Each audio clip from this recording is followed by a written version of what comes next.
We have a transformative week full of planetary transits. In this week's astrology, Mercury enters pre-shadow in preparation for its upcoming retrograde April 1st. Aries season kicks off on Wednesday, which will usher in a fresh astrological new year. And it's a busy week full of Mercury transits, causing us to re-examine how we comprehend data and a time to reevaluate our social situations. Since this is a week with varying tones, we have oodles of energies going on with the vibes on the graph. Mental energy will be present until the 22nd. These cerebral tones will intersect a large amount of solitude, emotional sensitivity, romantic vibes, and social energy. And for this reason, our moods may be up and down, where one moment we might crave alone time and the next be in the mood to mingle with others. Then we have more romantic vibes intersecting good luck and more mental tones, along with social energy, good luck, family, and friends. The weekend has some fun vibes to it and the need to just let loose and enjoy ourselves, even with the Venus-Saturn conjunction going on. We'll take care of important things, but also make some room for fun and adventure. So yeah, we're in for another interesting week. Let's look at these next bunch of days and see what we can expect.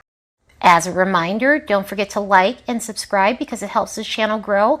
And if you'd like to support the work of this channel, you could do so by buying me a fresh cup of coffee. There's a link in the description box below.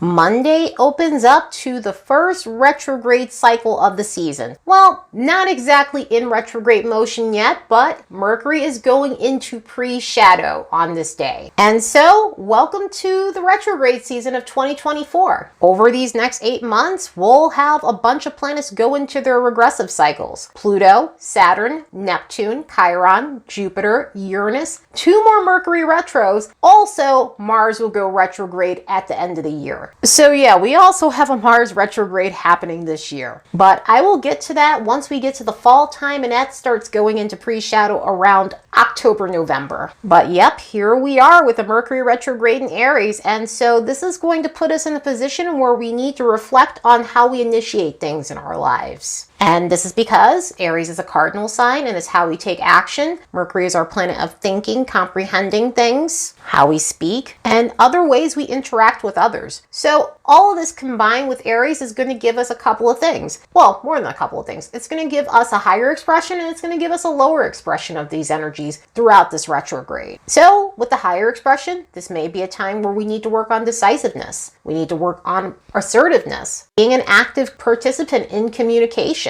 Speaking our minds will be a big thing. Absorbing information quickly and how we do that. Independent thinking is going to come up in this energy. And it's also a stage where we'll re-examine goals that we were passionate about, but maybe we put it on the back burner for whatever reason. With the lower expression of this, it may be a time to reevaluate our tempers, a lack of patience, overly being blunt, like being blunt to a point where it's cutting to other people. Impulsivity, low empathy, selfishness, and feeling easily frustrated, especially with long-winded people. So these are the themes that can come up during this retrograde. Of course, once we get to the actual retrograde, which is April 1st, I will talk more of this in length, so that will be the extended version of what I'm giving you guys today. So yeah, anything we do up until April 1st is going to circle back around throughout the month of April as this retrograde plays out. Mercury will go direct on April 25th, and then it will leave its post-shadow on May 13th of 2024. The 19th may feel like a day where we're not exactly enthusiastic about things. And this is because Mars is making a semisextile with Neptune, which can lead to feeling demotivated. And by demotivated, just drained. Mars and Neptune in a hard alignment tends to lead to feeling listless. We tend to feel lethargic in this energy.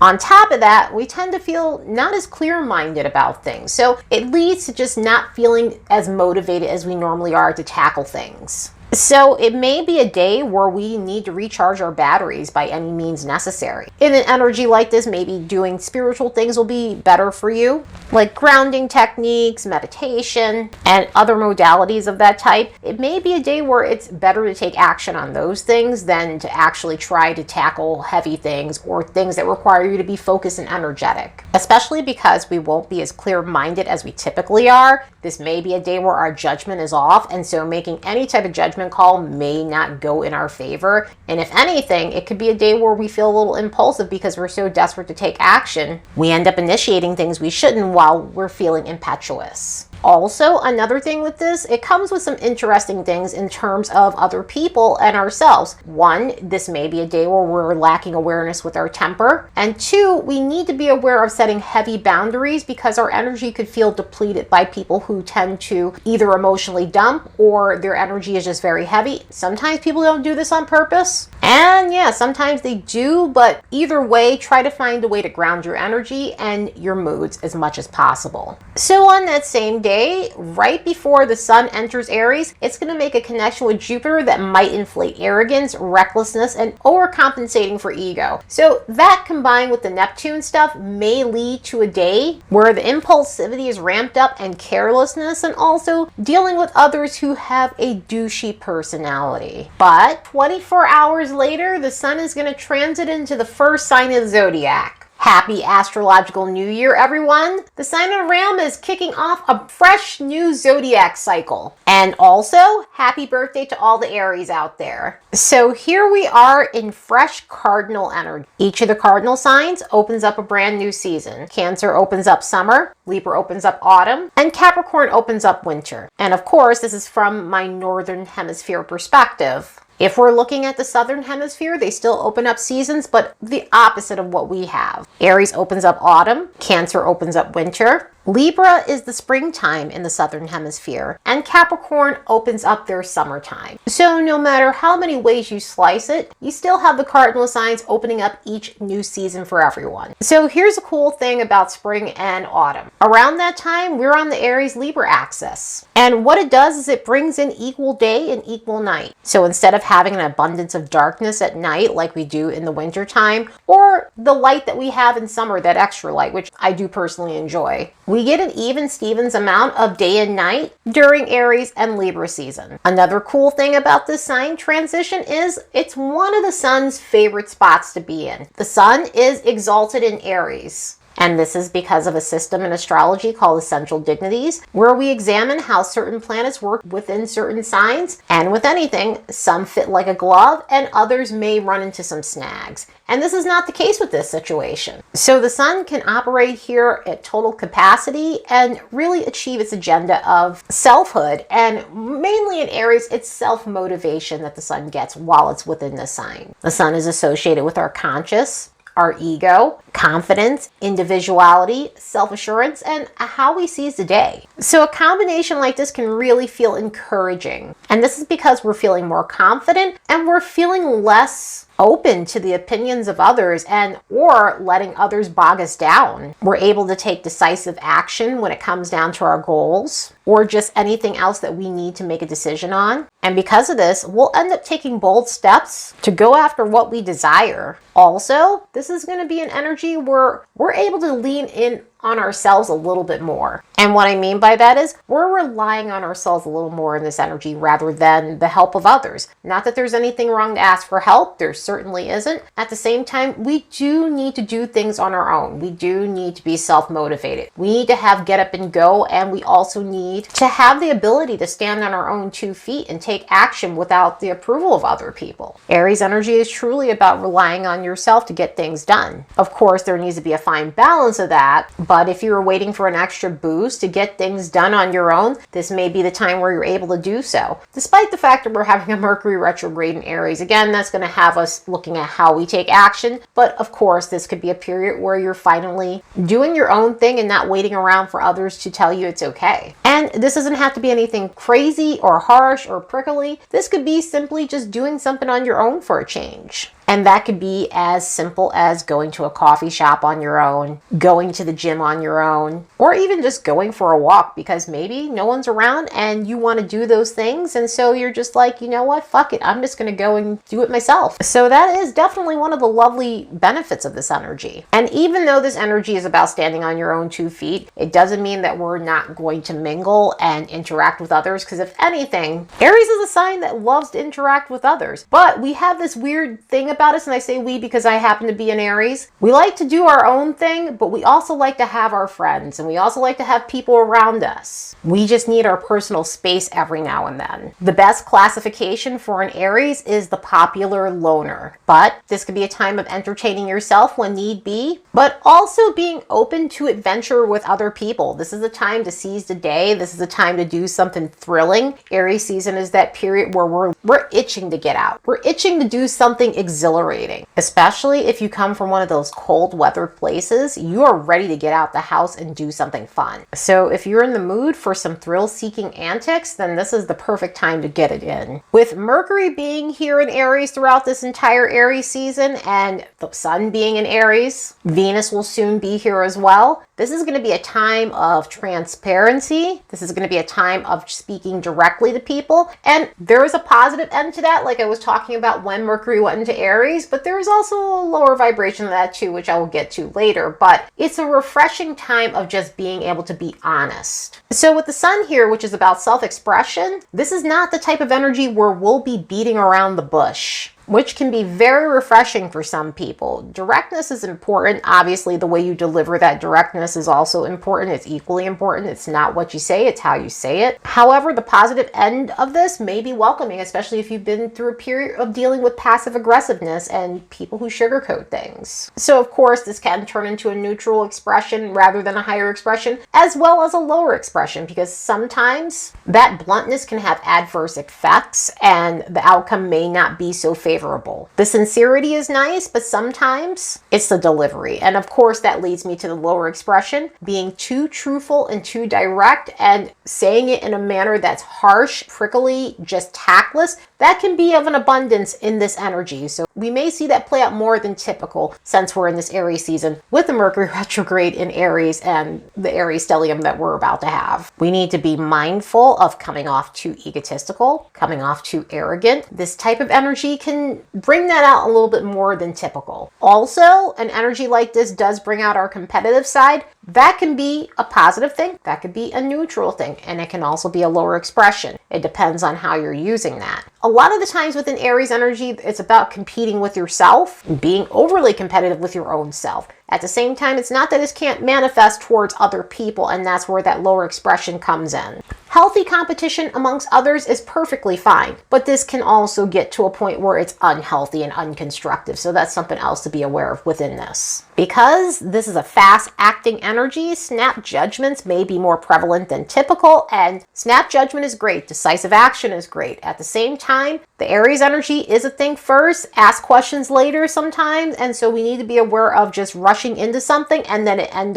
ends up being something disastrous. And I don't mean that in a catastrophic way, I just mean that in a way of just mishaps and snafus. So even though these aren't so rosy expressions when we get to the lower vibes of this energy, Aries season is great for offering a lot of encouragement and energizing us. And so let's soak this up, be self-motivated, and just go out and have fun and get into some cool, crazy antics. And just as the sun is shifting into Aries, it is making this perfect sextile with Pluto. So we have this harmonious energy occurring with the sun and Pluto, which can help us feel really empowered if we haven't felt that way, especially after that Mars situation that we had a day ago.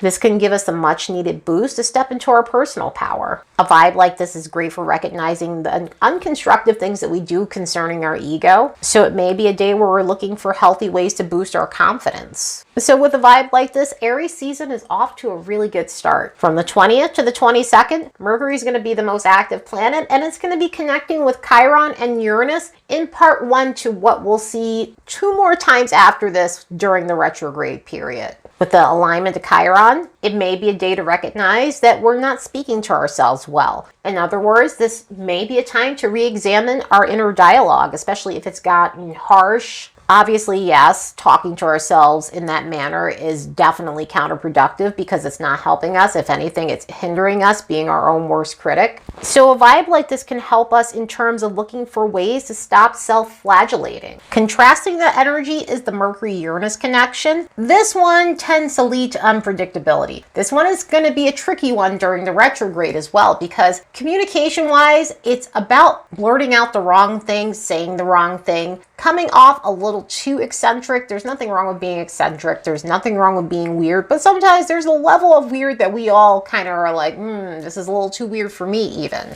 And so this could be one of those vibes where it catches you off guard for that reason. Also, this tends to bring about jitteriness. This tends to bring about irritability. This tends to bring out the more testier side in people. So some people may be a little bit more unpredictable, especially with Mercury being in Aries. This may be something with our tempers being more unpredictable than typical. So this is one of those vibes where things don't go as planned. This is one of those vibes where, it may throw us off course a bit. So do the best you can when this energy hits. Luckily, in between that, around the 21st, going all the way up till the 24th, we have some grounding energies with Venus and Saturn, but we also have Venus and Jupiter coming together, which will bring out a more jolly tone to the weekend. More so with Venus and Jupiter. With the Venus-Saturn situation, we may be considering our long-term plan when it comes down to finances and relationship goals, particularly romantic situations. This conjunction starts a new phase between Venus and Saturn. Within planetary relationships, they make various different aspects. And once they come to that conjunction, it is like a new moon for them. Once they hit that opposition point, that's the full moon phase for them.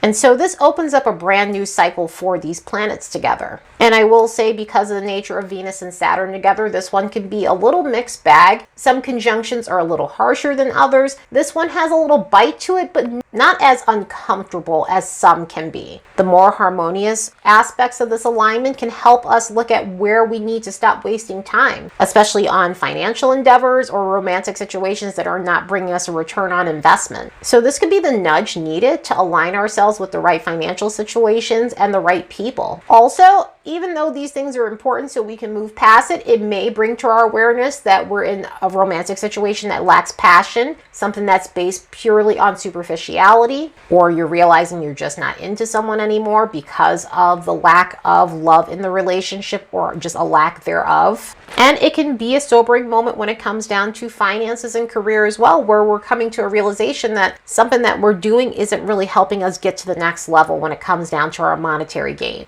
So this is where this could feel rough around the edges. It is an important alignment. It is a helpful alignment. Just anything with Saturn doesn't always come easy and can feel stressful. At the same time, it gets us to the next level because that's what Saturn wants us to do. This is the planet that wants us to be the better version of ourselves so we can have more. But by the time we get to the 24th, there may be some mitigation of some of the harsher tones that are going on. And this is because of the alignment that's happening with Venus and Jupiter. This can bring out a moment where we feel more upbeat about love, our social life, finances, and looking at all the opportunities that may be available for us. We're seeing that good luck energy on the graph because of this. I want to say Saturn is included. I know that a lot of people don't associate Saturn with luck, but Saturn actually gives you that push you need to go after what you need and go after those fortunate opportunities. Jupiter is the planet where it just kind of falls in your lap, and so is Venus. And we like a good fall in our lap sort of luck situation, and so that may be very possible with these energies in the air this weekend. But a vibe like this just gets us in the mood to go out and have fun, explore our romantic lives more, have people over for a little shindig, but also, again, having a better outlook, having a more positive outlook on life, like things are finally going to work out at some point. So yeah, what a week. There are definitely some moments where it's going to be a little bit bitey. At the same time, we have a week where things really round out in a way that's fun and harmonious. Anyway, I hope you all have the best week ever. Later, and see you in the next episode.